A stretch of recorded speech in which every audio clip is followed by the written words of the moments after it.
Nessa manhã, eu vou dar início a uma série de mensagens que vai se seguir aí pelas noites, especialmente os cultos da noite de julho, e nós vamos falar sobre um assunto que me parece muito importante de ser falado, de ser discutido, de ser refletido, especialmente em ano eleitoral. Nós vamos falar sobre democracia e espiritualidade, tá? Vai ser uma série de mensagens em que a gente vai falar sobre autoritarismo, superstição, justiça e também sobre religião.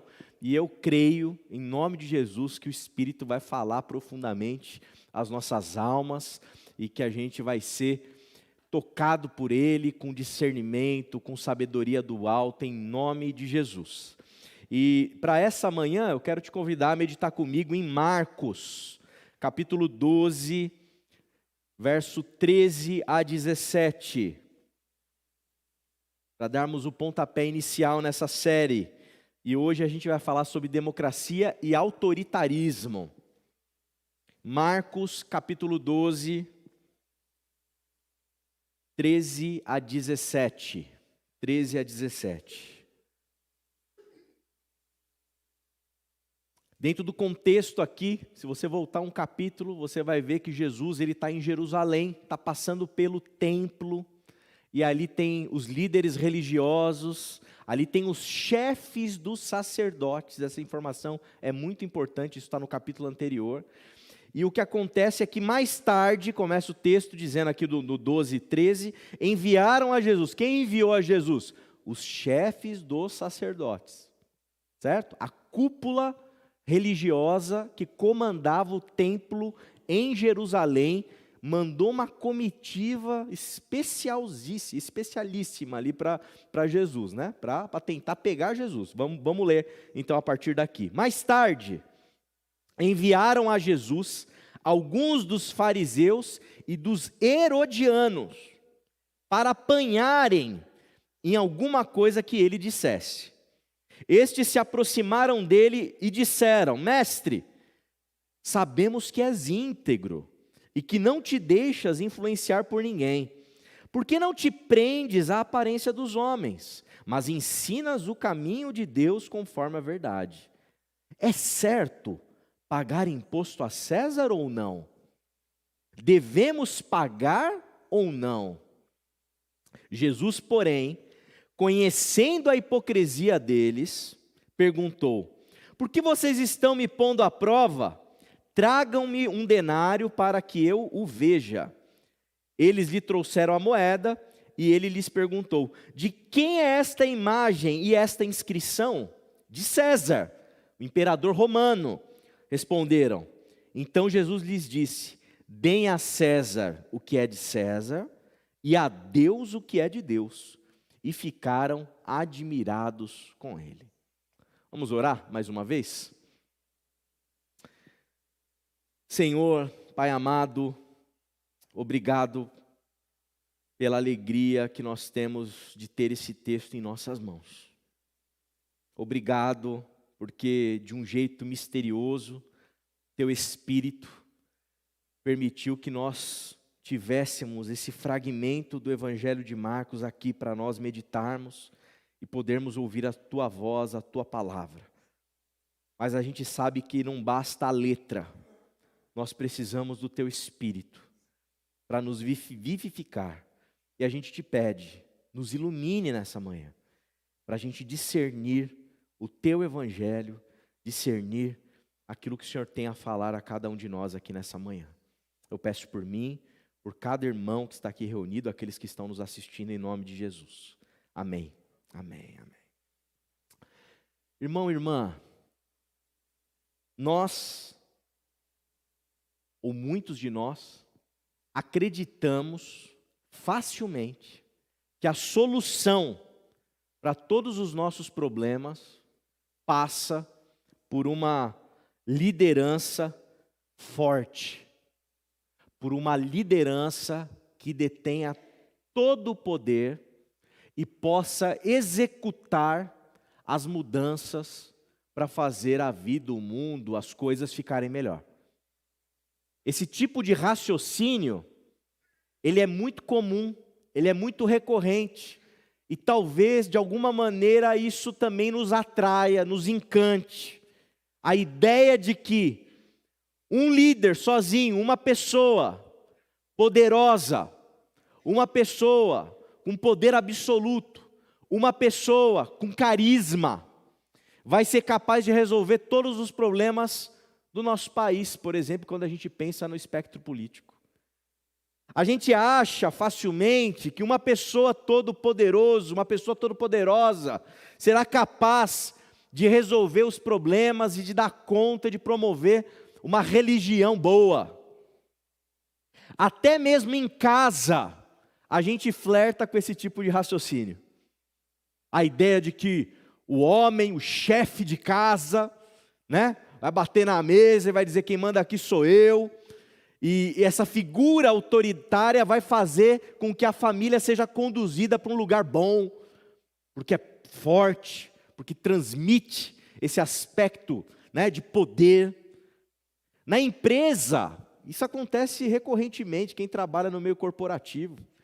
Pessoas grosseiras, pessoas autoritárias, pessoas que falam de uma maneira ríspida, que humilham pessoas. Vocês acham que elas são o quê? Descartadas? Muitas delas são valorizadas. Graças a Deus isso está mudando, ou pelo menos aparentemente está mudando. Mas esse autoritarismo dentro do meio corporativo, do meio de trabalho, também aparece. Na igreja não é diferente. Na igreja não é diferente. Muitos entendem e acham que a figura pastoral tem que ser uma figura autoritária.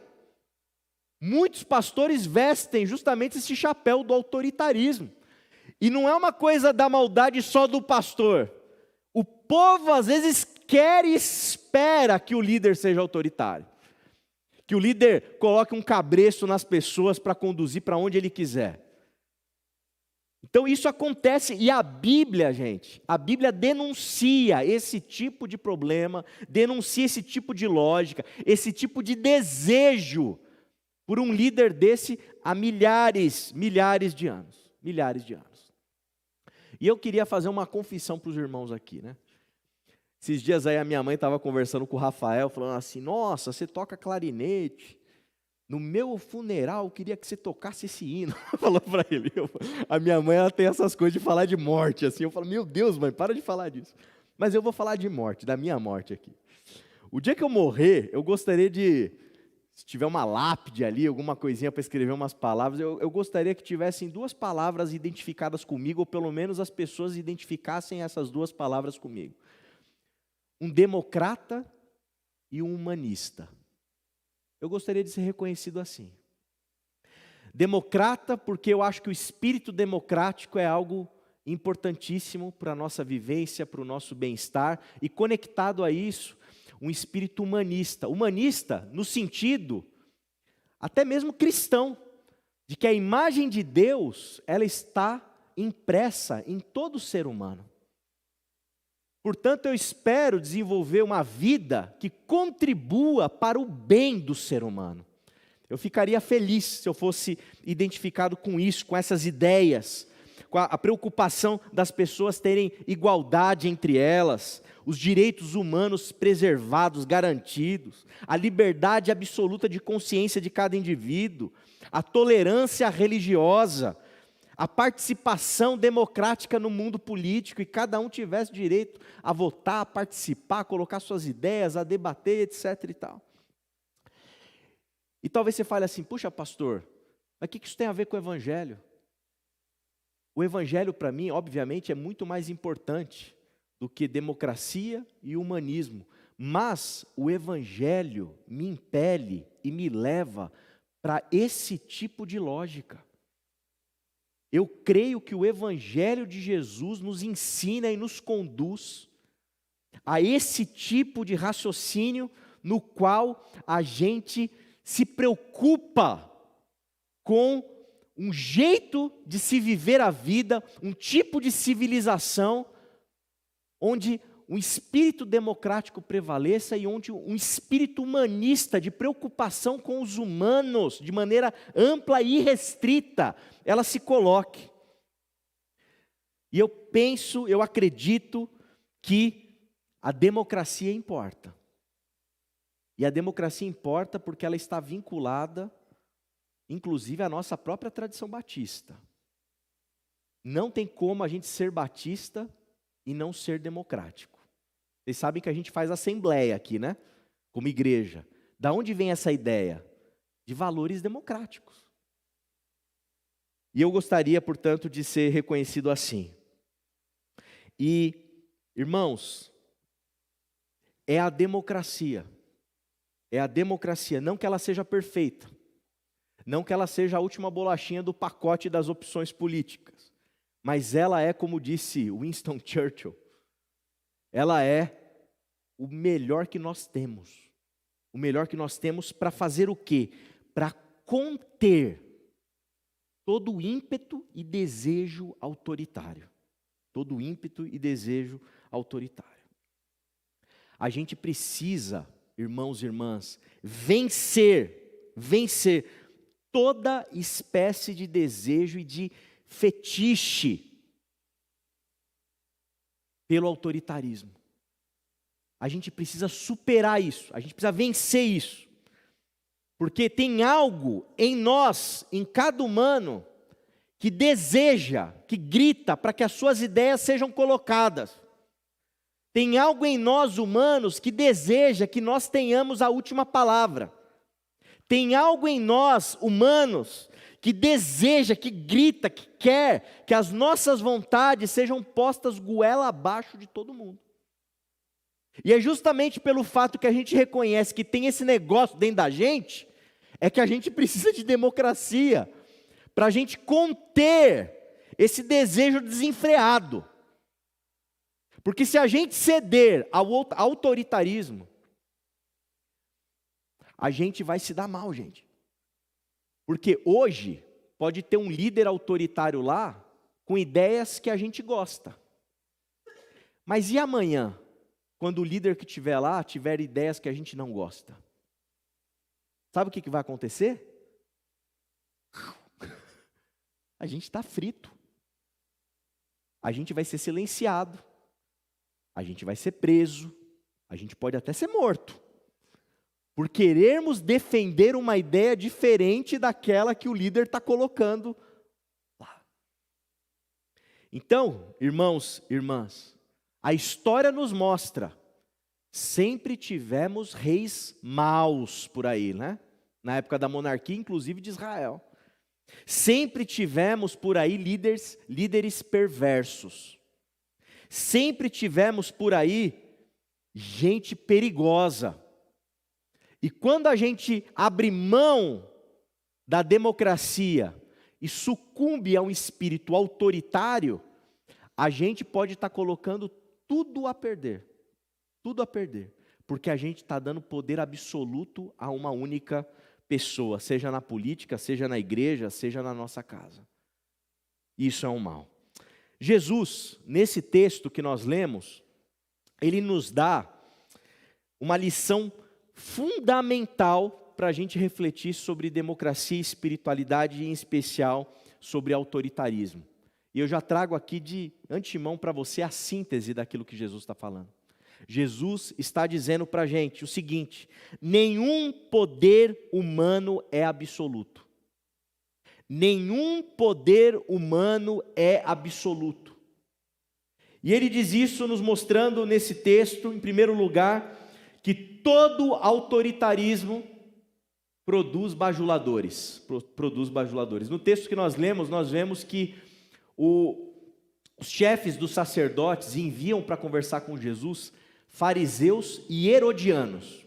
Os herodianos eram uma classe de pessoas pequena que viviam ali bajulando Herodes, né, que era uma pessoa importantíssima, um governador radicalmente alinhado ao poder romano. Era alguém que se beneficiava desse poder romano, alguém que estava ali orbitando esse poder e tirando vantagens desse poder, dessa posição de privilégio. Tinha estabilidade, tinham dinheiro, tinham muita farra, tinham uma vida muito boa. E são justamente esses herodianos, essa classe política, que se beneficiava de Roma, que são enviados ali para falar com Jesus. E além deles também, como eu disse, lá em Mateus 11, 27, a gente vê que os chefes dos sacerdotes, eles são as pessoas que enviam estes para tentar pressionar e pegar Jesus nas suas palavras. Quem eram os chefes dos sacerdotes? Eram os saduceus. Os saduceus eram um outro grupo religioso, um grupo judaico ali, uma seita do judaísmo, que era o grupo que tinha um alinhamento absoluto com o Império Romano também. Por quê? Porque eles cuidavam do templo. Eles cuidavam da arrecadação de toda a oferta que vinha do templo. Eles eram as pessoas que geriam o templo de Jerusalém, uma estrutura enorme, robusta, importantíssima. Não é muito diferente de outros templos de Jerusalém, templos de Salomão que a gente vê por aí, tá? Muito parecida a estrutura e a lógica. E esse pessoal aqui se beneficiava também de se submeterem a Roma, ao imperador, a César. Eles eram, portanto, bajuladores. Todo projeto autoritário, escuta o que eu estou dizendo, todo projeto autoritário tem seus bajuladores. Porque se você é amigo, você já ouviu essa expressão, ser amigo do rei? O que é ser amigo do rei? É ser um bajulador do rei. É ser um bajulador do imperador, do César, de Roma, do sistema romano. É ser um bajulador daquele apóstolo, daquele bispo, daquela pessoa ultrapoderosa na religião. É ser bajulador da figura autoritária que detém o poder absoluto nas suas mãos. Se você é amigo de quem detém o poder absoluto nas mãos, você acha que você vai ganhar alguma coisa ou não? Claro que você vai ganhar. Claro que você vai ter vantagens econômicas, vantagens de bem-estar, acesso a coisas. Entretanto, o que a gente precisa entender é o seguinte: esses privilégios eles podem acabar, porque você pode ser amigo do líder autoritário agora, mas se ele romper a amizade com você, você está frito de novo, você está morto, você se lasca, você se dá mal, você morre, você vai sofrer, obviamente, repressão.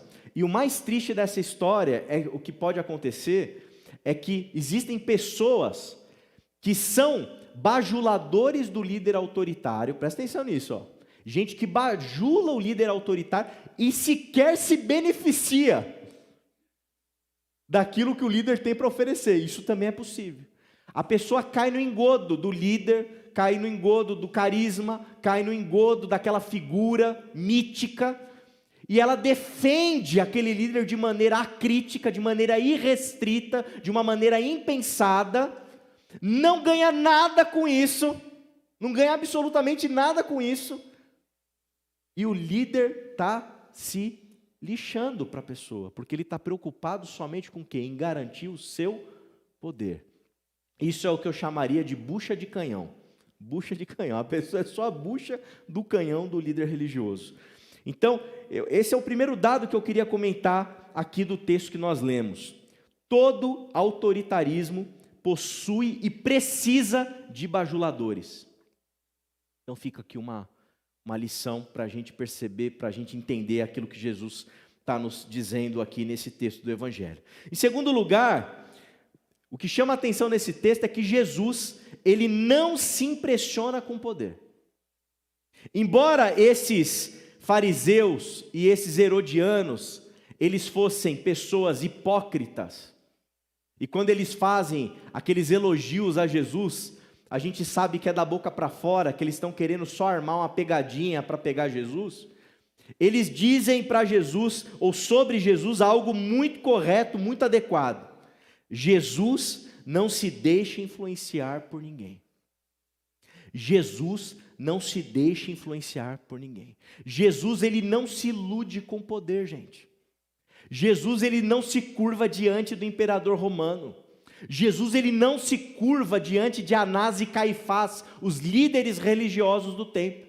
Jesus não se ilude com nenhum tipo de autoridade humana que tem poder e poderes absolutos às vezes. Jesus não se deixa levar pelas aparências. Jesus não é levado por engodos, por falácias. Jesus não é levado por aparências de quem parece poderoso, de quem parece forte, de quem parece que tem toda a capacidade de resolver todos os problemas do mundo. Jesus não se deixa influenciar por ninguém.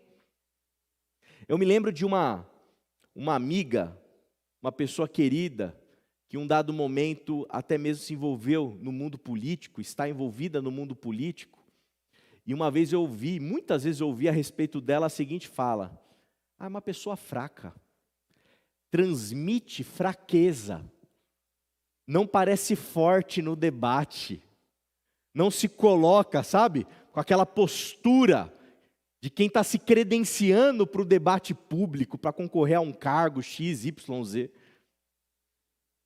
E eu conhecendo a pessoa, conhecendo a sua ética, conhecendo a sua índole, conhecendo o quanto a pessoa sofre, inclusive, por não fazer as coisas erradas e perversas que existem no meio político, e ouvi essas falas, eu falei, meu Deus, é isso aí.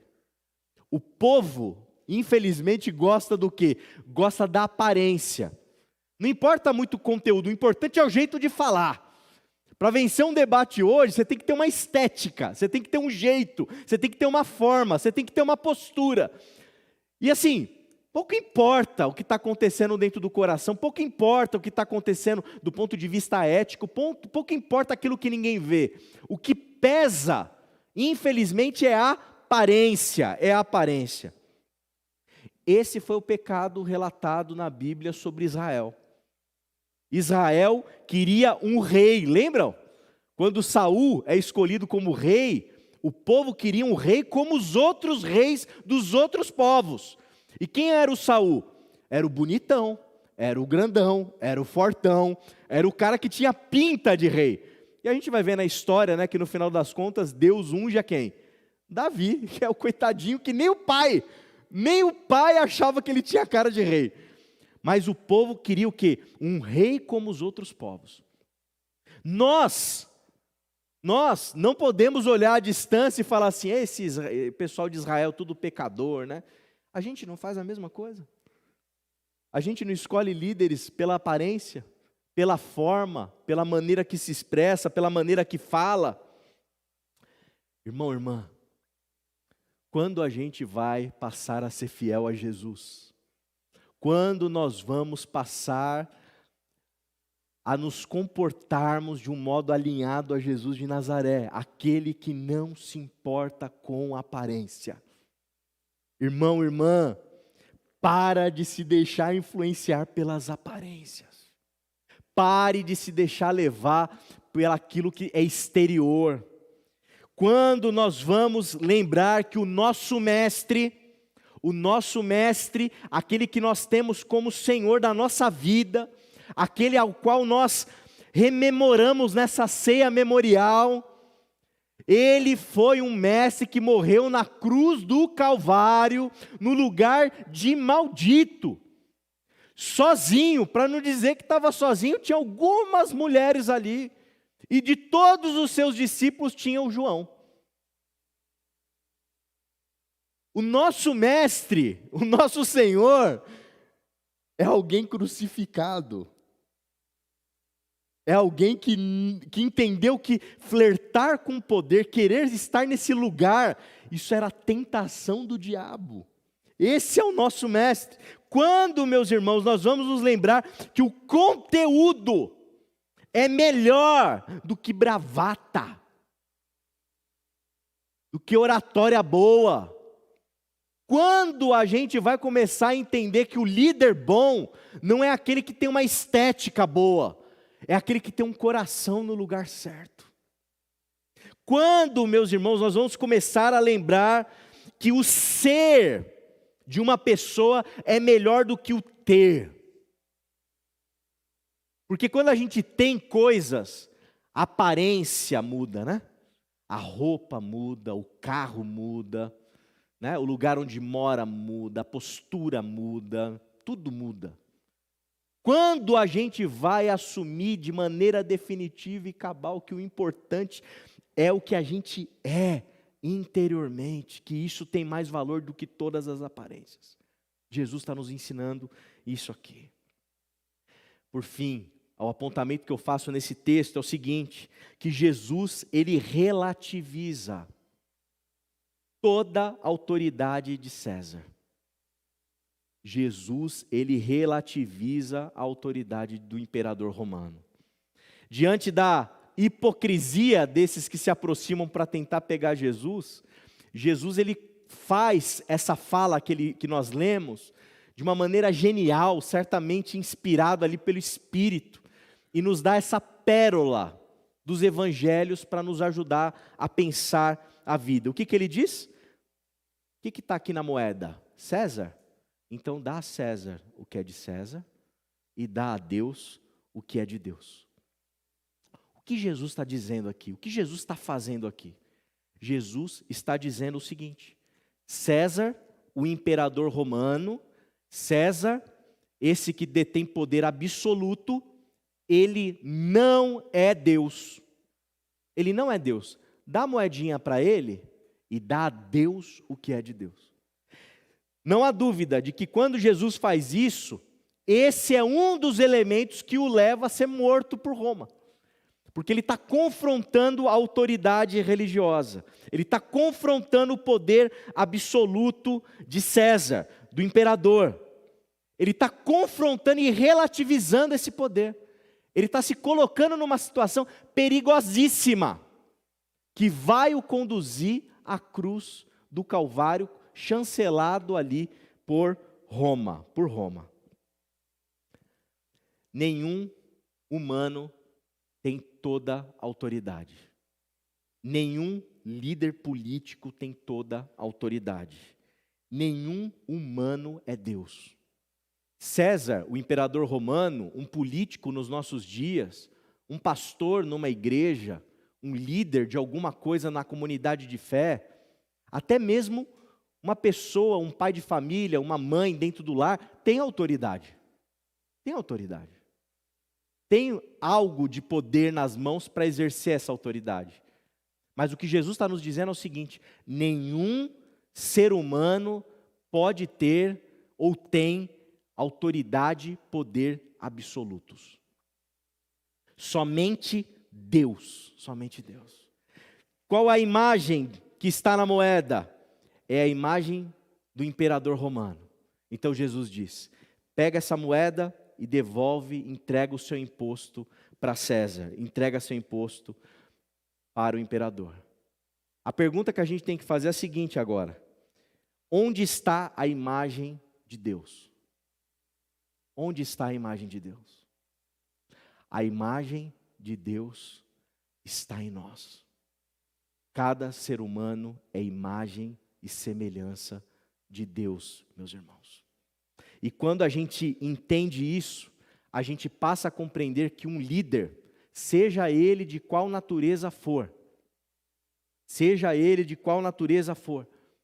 ele pode ter o dinheiro dos nossos impostos, mas ele não pode ter a nossa alma, porque nós somos de Deus, a imagem de Deus está impressa em nós, meu irmão e minha irmã.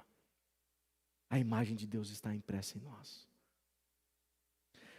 Portanto, eu digo para você o seguinte nessa manhã: não entregue sua alma a nenhum tipo de imperador. Não entregue a sua alma a nenhum líder autoritário. Não entregue a sua alma a quem acha que detém poder absoluto ou quem flerta com esse desejo. Não entregue a sua alma a nenhum pastor, a nenhum bispo, a nenhum apóstolo. Não entregue a sua alma a nenhum partido político, seja de direita, seja de esquerda, seja de centro. Não entregue a sua alma a nenhum líder, seja lá que diabo de carisma ele tenha. Não entregue a sua alma a ele. Não entregue a sua alma a nenhum tipo de sistema ideológico. Não entregue a sua alma. Eu não estou dizendo que você não pode ter as suas opiniões políticas, eu não estou dizendo que você não pode ter aquilo que ideologicamente você acha mais razoável. Eu não estou dizendo que você não pode ter carinho, afeto e entender que teu pastor tem algum tipo de influência na tua vida. O que eu estou te dizendo é, não entregue a sua alma a nenhum desses líderes humanos. Eles são todos humanos. A nossa alma, ela precisa ser entregue e pertencer único e exclusivamente a Deus, ao nosso Senhor, ao nosso Salvador, ao nosso Mestre, aquele que é, que era e que há de vir, aquele que não tem princípio e não tem fim, aquele que é tudo, é a esse a quem a nossa alma deve pertencer, é somente a esse. E se nós não fizermos isso, meus irmãos, minhas irmãs, a gente vai estar abrindo mão do que há de mais precioso em cada um de nós, e ofertando, e entregando, e se submetendo, e bajulando, seja para ganhar benefícios, ou pior ainda, como se isso não fosse horrível, para não ganhar benefício nenhum. Em outras palavras, irmão, para de ficar defendendo o ser humano como se fosse Deus na internet. Que vergonha alheia, gente. Não faça isso. Não faça isso. A gente é de Jesus. O nosso mestre entendeu que poder é tentação do diabo, morreu na cruz do Calvário. E a gente vai ficar endeusando gente de carne e osso como eu e você. A gente vai ficar idolatrando o ser humano. A gente vai ficar associando o ser humano à unção de Deus, como se fosse um monarca, como se fosse uma divindade, como se fosse um escolhido de Deus. Gente do céu, em nome de Jesus, eu creio que nós aqui, graças a Deus, estamos já maduros, ou em processo de amadurecimento, mas nunca é demais insistir. Dá para César uma moedinha. Dá para César o teu imposto, paga tudo direitinho lá, não cai na malha fina não, procura o Ronaldo para te ajudar na contabilidade se precisar. Dá para ele essa merreca, dá para ele o que é dele, mas não dá para ele a tua alma, não dá para ele o teu interior, não dá para ele as tuas emoções, não dá para ele, sabe, aquilo que há de mais precioso em você. Não entregue isso de mão beijada para nenhum líder autoritário. Não entregue isso de mão beijada para nenhum tipo de lógica de autoritarismo. Não faça isso contigo, meu irmão e minha irmã, porque nós temos um mestre, nós temos um Senhor. E como disse o irmão Aldo algumas vezes, um Senhor e Rei na nossa vida, na nossa alma, dono de quem nós somos, é o nosso mestre, nosso Senhor Jesus. Jesus de Nazaré. Jesus de Nazaré. Eu já falei para os irmãos aqui, eu vi ontem, né, o César estava com o crucifixo no peito ontem, né, a cruz, o tal de São Francisco, né? Que orgulho a gente poder colocar uma cruz no pescoço e falar assim, tá vendo essa cruz? O meu mestre morreu crucificado. O meu mestre é um Deus que morreu pela minha vida, que se deu por amor a mim e à humanidade. O meu mestre, eu gosto, eu tenho alegria, eu tenho prazer, eu tenho satisfação, eu tenho orgulho de me identificar com o meu Senhor e Mestre, com aquele que é o meu modelo, eu quero me parecer com Ele, eu quero me tornar igual a Ele, eu quero me desfrutar do mesmo tipo de paz interior que Ele tem, eu quero caminhar com Ele, eu quero ser como Ele. Ele é o meu Senhor, ninguém mais. Ninguém mais. Em suma, eu digo para os irmãos, seja um democrata, ame a democracia. Por quê? Porque é o sistema democrático, como eu disse, não é nada metafísico que veio do céu para a terra, não. É o melhorzinho que a gente tem, essa separação entre poderes, para tentar conter cada um no seu canto, para ninguém ser lunático, de começar a querer fazer tudo que dá na telha e colocar a goela abaixo dos outros. Seja democrático. Sabe por quê? Porque nenhum ser humano merece adoração. Nenhum ser humano pode ter todo o poder. Se eu aqui na comunidade começar a querer ter todo o poder, meu irmão, você tem que fazer alguma coisa comigo. Me prende, me amarra, faz alguma coisa. Porque poder absoluto, senhorio absoluto, somente do Senhor Jesus. Somente do Senhor Jesus. Um outro ponto, a título de conclusão que eu colocaria, eu acho que a gente precisa resgatar o que significa sermos e pertencermos a uma tradição batista. Existiram irmãos, irmãs nossas do passado, lá do século XVII, que morreram,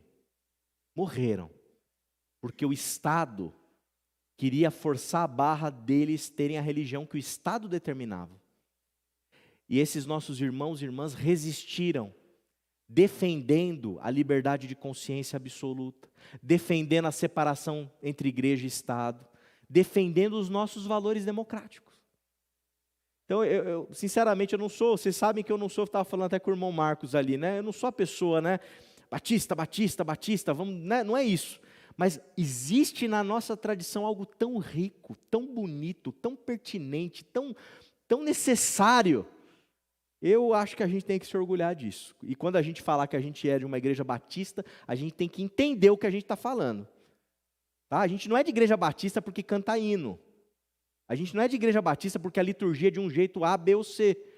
A gente não canta, não é batista porque a gente faz... Não, a gente é batista por conta disso que eu estou explicando para os irmãos. Por conta do espírito democrático. Por fim, irmão, irmã, como disse o Val, volta para o primeiro amor. Volta a se apaixonar por Jesus. Volta a olhar para Ele e ter Ele como mestre. Volta a se encantar com os ensinos dEle. Vai para algum lugar que você consiga restaurar em você o orgulho de você dizer para quem estiver perto de você: eu sou cristão. O meu mestre é Jesus de Nazaré. E somente Ele, eu entrego a minha alma. Amém? Que a gente possa caminhar desse jeito, debaixo do temor do Senhor, em nome de Cristo Jesus.